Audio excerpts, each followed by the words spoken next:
चाहे मंत्री हो, चाहे उनके सांसद हो, चाहे प्रधानमंत्री खुद, सुबह से शाम तक वो मेरे परिवार के बारे में, राहुल जी के बारे में, मेरे पिताजी के बारे में, मेरी माता जी के बारे में, इंदिरा जी के बारे में और पंडित जी नेहरू जी के बारे में कुछ न कुछ आलोचना करते रहते हैं। ये सिलसिला पुराना है, सब पूरा देश जानता है, पूरा देश देखता है, ठीक है। उनके खिलाफ किसी जज ने किसी 2 साल का सेंटेंस नहीं दिया, उनको डिस्क्वालीफाई नहीं किया। और मेरे भाई ने क्या किया, अडानी का मुद्दा उठाया। मेरे भाई ने अडानी का मुद्दा उठाया, सवाल पूछे संसद में, इसीलिए ये सब हुआ।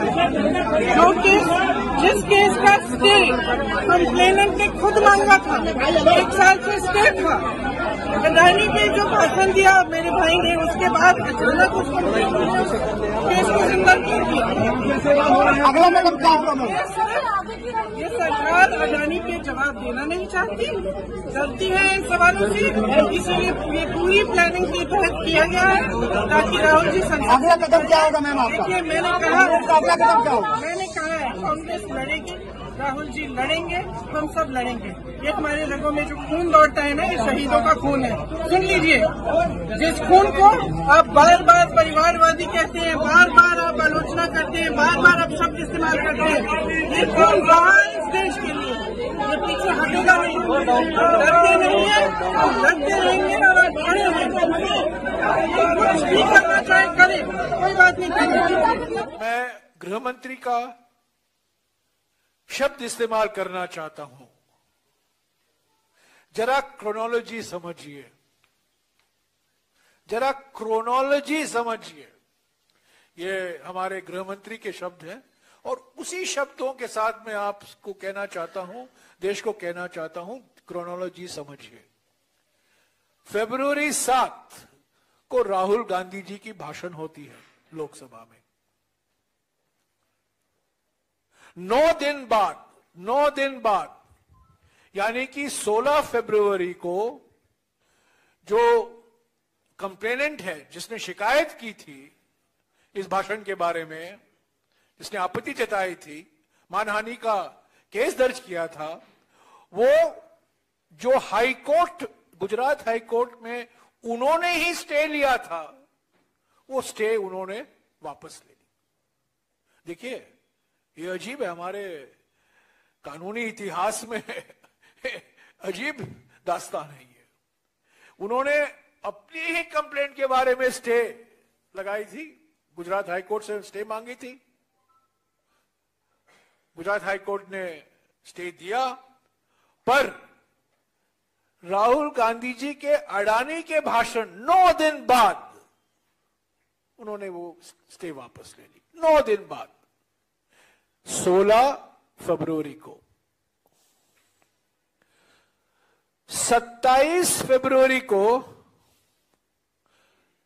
क्रोनोलॉजी समझिए, 27 फरवरी को यानी कि राहुल गांधी जी के भाषण के 20 दिन बाद सुनवाई शुरू होती है। चीफ जुडिशियल मैजिस्ट्रेट सुनवाई शुरू होती है। 17 मार्च को जजमेंट रिजर्व होता है और 23 मार्च को जजमेंट आता है। क्रोनोलॉजी समझिए। बाप रे, ये तो बुलेट ट्रेन से भी ज्यादा गति से चला है। प्रधानमंत्री बार बार श्रेय लेते हैं गति शक्ति के लिए, ये तो अति गति शक्ति है, गति शक्ति नहीं, अति गति शक्ति। 7 फरवरी को भाषण, 9 दिन बाद शिकायत करने वाले व्यक्ति अपने स्टे वापस लेते हैं। 27 फरवरी को सुनवाई शुरू होती है। 17 मार्च को रिजर्व किया जाता है निर्णय और 23 मार्च को कन्विक्शन का निर्णय, डिस्क्वालिफिकेशन का निर्णय, सब डिस्क्वालिफिकेशन का निर्णय तो आज आया है, पर कन्विक्शन का निर्णय कल यानी कि 23 मार्च को आया। देश भर में हम ये मुद्दा लेकर जाएंगे कि राहुल गांधी जी को जानबूझकर डिस्क्वालीफाई कराया गया है, क्योंकि पहले तो वो 2014 से मोदी सरकार के नियत और मोदी सरकार की नीतियों के खिलाफ अपनी आवाज उठाई।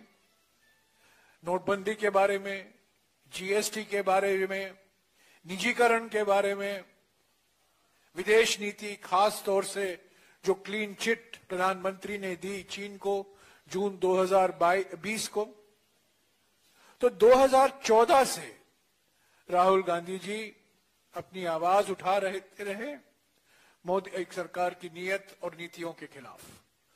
दूसरा कारण यह है कि भारत जोड़ो यात्रा की सफलता से भारतीय जनता पार्टी घबराई हुई थी, परेशानी में थी।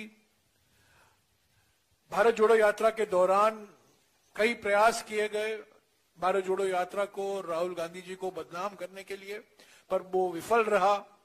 और भारत जोड़ो यात्रा न केवल कांग्रेस के लिए एक संजीवनी बनी, बल्कि देश भर में एक नई उमंग देखने को मिला, नई उत्साह देखने को मिला, और लोग पहचान गए कि भारत जोड़ो यात्रा हमारे राजनीति के लिए एक परिवर्तनकारी क्षण है।